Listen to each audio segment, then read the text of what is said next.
हूं आपके साथ मीनाक्षी रजत और आप देख रहे हैं विस्फोट। दुनिया में सिर लगते वॉर फ्रंट्स की हर अहम खबर आपको बताऊंगी। मिडिल ईस्ट से लेकर के यूरोप तक युद्ध के मोर्चों पर आखिरकार क्या चल रहा है उसके बारे में आपको बताऊंगी, लेकिन सबसे पहले उन बड़ी खबरों का रुख करते हैं जिस पर हमारी विशेष नजर रहेगी। पहली खबर के बारे में आपको बताती हूँ। अमेरिका और ईरान के बीच में जारी जंग अब एक नया रूप लेते हुए दिख रही है। ये जंग अब धार्मिक रंग भी ले सकती है और अब तक ईरान को झुकाने में नाकाम रहे डोनाल्ड ट्रंप अब अपने मुस्लिम सहयोगियों को ईरान के खिलाफ खड़ा करने का प्लान बना रहे हैं। उन्होंने प्रमुख मुस्लिम देशों की ओर इस मंशा से कदम बढ़ाने की शुरुआत की है कि उधर ईरान ने भी अमेरिका और इजरायल के खिलाफ जिहाद का ऐलान कर दिया है। आज हम आपको ईरान और अमेरिका के प्लान के बारे में विस्तार से जानकारी देंगे कि कैसे ये दोस्ती वर्सेस जिहाद हो गया है। दूसरी खबर के बारे में आपको बताती हूँ। अमेरिका के हमलों के बाद ईरान गुस्से में उबल रहा है। अयातुल्लाह अली खामनेई के जनाजे के दौरान भी ट्रंप और नेतन्याहू के खिलाफ जमकर किनारेबाजी हुई, प्रदर्शन हुए। ईरान ने भी एक हिट लिस्ट जारी की जिसमें राष्ट्रपति ट्रंप का नाम सबसे ऊपर था। अब ईरान की ओर से एक बहुत बड़ा कदम उठाया गया है। ईरान की ओर से मेलानिया ट्रंप के खिलाफ कदम बढ़ाया गया है। ईरानी मीडिया की ओर से एक वीडियो जारी किया गया जिसमें मेलानिया ट्रंप की सुरक्षा के लूप होल्स के बारे में विस्तार से जानकारी दी गई है। आपको याद होगा कि हमने एक ऐसी खबर डोनाल्ड ट्रंप से जुड़ी हुई भी आपको विस्तार से विस्फोट में समझाई थी कि किस तरीके से ईरान के हाथ उनकी सुरक्षा भेदने का वीडियो लग गया है। और अब मेलानिया ट्रंप के बारे में भी यही जानकारी है। आपको ईरान के इस वीडियो के बारे में आगे बताऊंगी। तीसरी खबर में हम चर्चा करेंगे कि कभी दुनिया भर में ताकत का पर्याय माना जाने वाली शक्ति आज छोटे छोटे देशों के आगे बौनी साबित हो रही है। एक तरफ ईरान अमेरिका को आंख तरे रहा है, दूसरी तरफ यूक्रेन रूस की साख को मिट्टी में मिला रहा है। यूक्रेन के पलटवार की वजह से रूस को जबरदस्त आर्थिक नुकसान हुआ। हालात ऐसे हो चुके हैं कि पहले तो रूस को तेल आयात करना पड़ा और अब तो उसे अपनी प्रॉपर्टी भी बेचनी पड़ रही है। आज हम आपको रूस के बदहाल हालात के बारे में जानकारी देंगे, तो चलिए करते शुरुआत और आपको दिखाते हुए विस्फोट की पहली अहम खबर। और खबर यह है कि अमेरिका दौरे पर प्रधानमंत्री बेंजामिन नेतन्याहू हैं। व्हाइट हाउस में आज डोनाल्ड ट्रंप से उनकी मुलाकात होने वाली है। ईरान और लेबनान के मुद्दे पर यहां पर बातचीत भी होने वाली है। तो पहले भी अमेरिका के दौरे पर प्रधानमंत्री बेंजामिन नेतन्याहू जाना चाह रहे थे, लेकिन खबर यह आई थी कि डोनाल्ड ट्रंप उनसे नहीं मिलना चाहते हैं, इसलिए उनका वो दौरा रद्द हुआ। लेकिन अब एक नए दौरे के साथ वो व्हाइट हाउस में आज डोनाल्ड ट्रंप से मुलाकात करेंगे। इस दौरान भरसक प्रयास यही होंगे कि ईरान और लेबनान के मुद्दे पर वो ज्यादा से ज्यादा बातचीत कर सके। आपको याद होगा कि कुछ महीनों पहले ऐसे ही दोनों नेताओं की बातें एक बंद दरवाजे के पीछे होती हैं लगभग 3 घंटे तक, और उसके बाद दुनिया युद्ध देखती है। अब कयास ये लगाए जा रहे हैं कि इस मुलाकात के बाद क्या ये युद्ध और तेजी से लड़ा जाना शुरू हो जाएगा। वहीं तुर्कियों को F-35 देने के मुद्दे पर डोनाल्ड ट्रंप का बयान आया है। उन्होंने कहा है कि तुर्की हमारा बहुत अच्छा सहयोगी रहा है। मुझे कोई नहीं बताता कि हमें क्या बेचना है क्या नहीं। इजराइल ने तुर्कियों को F-35 दिए जाने का विरोध कर दिया है, लेकिन दूसरी तरफ तुर्कियों को F-35 देने के मुद्दे पर डोनाल्ड ट्रंप कह रहे हैं कि तुर्की हमारा बहुत अच्छा सहयोगी है और मुझे कोई ये नहीं बता सकता है कि हमें किसे क्या देना है और क्या नहीं देना है, क्योंकि इजराइल ये कह रहा है कि तुर्कियों को F-35 नहीं दिया जाएगा। तुर्की पूरे तरीके से इजराइल के खिलाफ खड़ा हुआ है, जब वो हमास पर हमले कर रहा था तब भी, जब वो ईरान के साथ युद्ध में है तब भी, जब वो हिजबुल्लाह के खिलाफ युद्ध लड़ रहा है तब भी। ऐसे में इजराइल कतई नहीं चाहता है कि तुर्की के पास F-35 जैसे फाइटर जेट्स लग जाए, इसलिए वो विरोध कर रहा है। लेकिन तुर्की, सऊदी अरब, इनके साथ अमेरिका के संबंध लगातार बदलते जा रहे हैं। वहीं ईरानी संसद के डेप्यूटी स्पीकर की ईरान सरकार को सलाह है कि अमेरिका के हमलों का करारा जवाब दे, यूएस को इजाजत ना दे कि वो जब चाहे हमले करे और जब चाहे पीछे हट जाए। तो ये बड़ी बात ईरानी संसद के डेप्यूटी स्पीकर की तरफ से की गई है। उन्होंने सीधे सीधे ये कहा है, क्योंकि अमेरिका लगातार यही कर रहा है इस पूरे युद्ध के दौरान।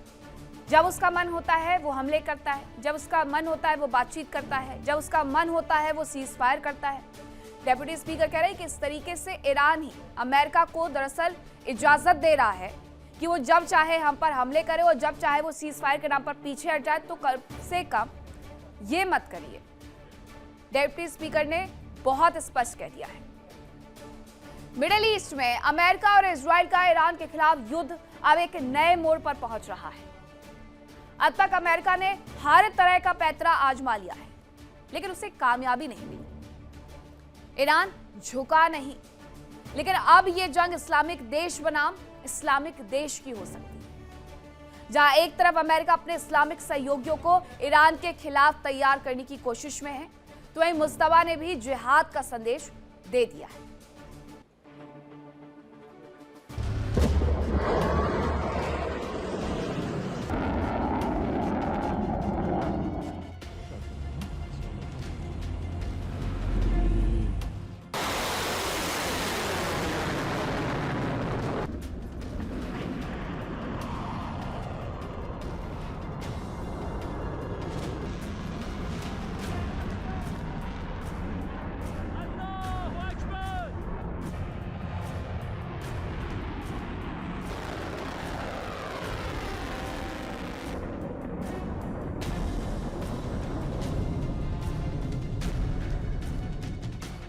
अमेरिका और इजराइल ने ईरान को परमाणु शक्ति बनने से रोकने का तर्क देते हुए उस पर हमले शुरू किए। ईरान में 12,000 से ज्यादा जगहों पर जबरदस्त बमबारी की गई। देश का शायद ही कोई कोना बचा हो जहां बारूदी गंध ना पहुंची हो, लेकिन ईरान झुका नहीं।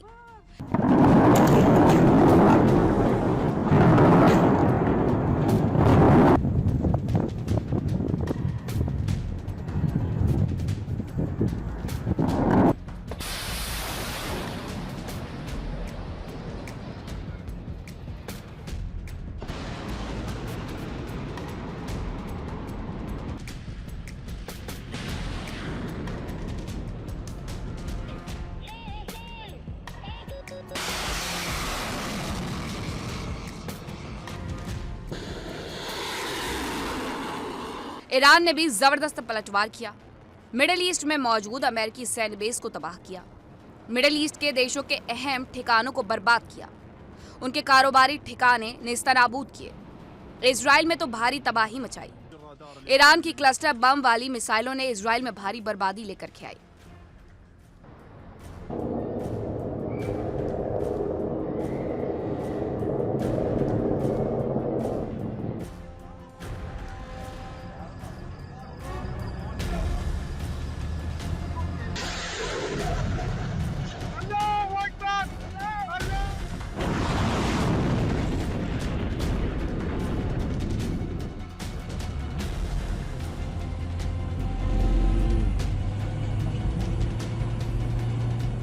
जंग के दौरान हॉर्मुज एक अहम मुद्दा बनकर उभरा। ईरान ने हॉर्मुज पर एकाधिकार का दावा किया। उसने जहाजों के लिए गाइडलाइंस जारी की और आदेश नहीं मानने वाले जहाजों पर हमले किए। ईरान ने पहले जहाजों से टोल वसूलने की बात कही, हालांकि बाद में उसने जहाजों को दी जाने वाली सर्विसेज, सिक्योरिटी और पर्यावरण संरक्षण के नाम पर फीस वसूलने का तर्क दिया।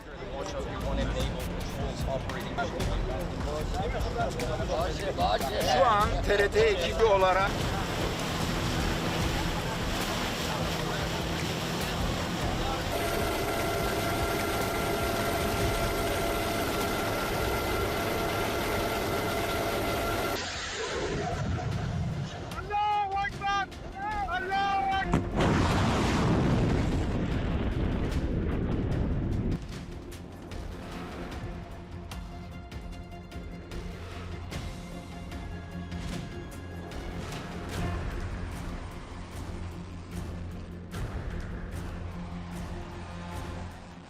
हालांकि अब जंग का एक नया ही रूप सामने आ रहा है। अब अमेरिका अपने मुस्लिम सहयोगियों को ईरान के खिलाफ खड़ा करने के प्रयास में है, तो वही ईरान भी मुस्लिम जगत को एकजुटता का संदेश दे रहा है। अमेरिका का सऊदी अरब समेत दूसरे मुस्लिम देशों से दोस्ताना पुराना है। अमेरिका ने अभी हाल ही में सऊदी अरब को परमाणु कार्यक्रम में मदद करने की मंजूरी दी, जिसके माध्यम से ये माना जा रहा है कि अब सऊदी अरब भी परमाणु हथियार बनाने की ओर बढ़ सकता है। इसके अलावा अब अमेरिका की नजर तुर्की पर है।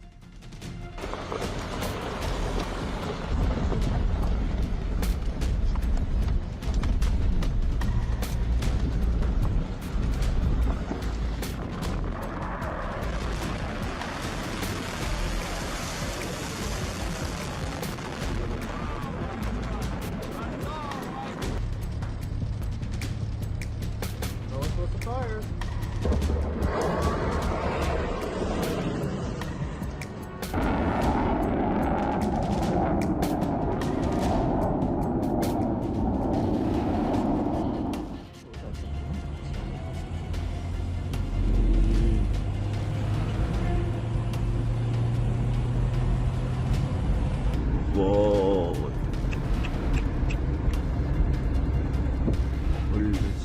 इस्लामिक नेटो के खलीफा माने जाने वाले तुर्की पर अब ट्रंप मेहरबानी दिखा रहे हैं।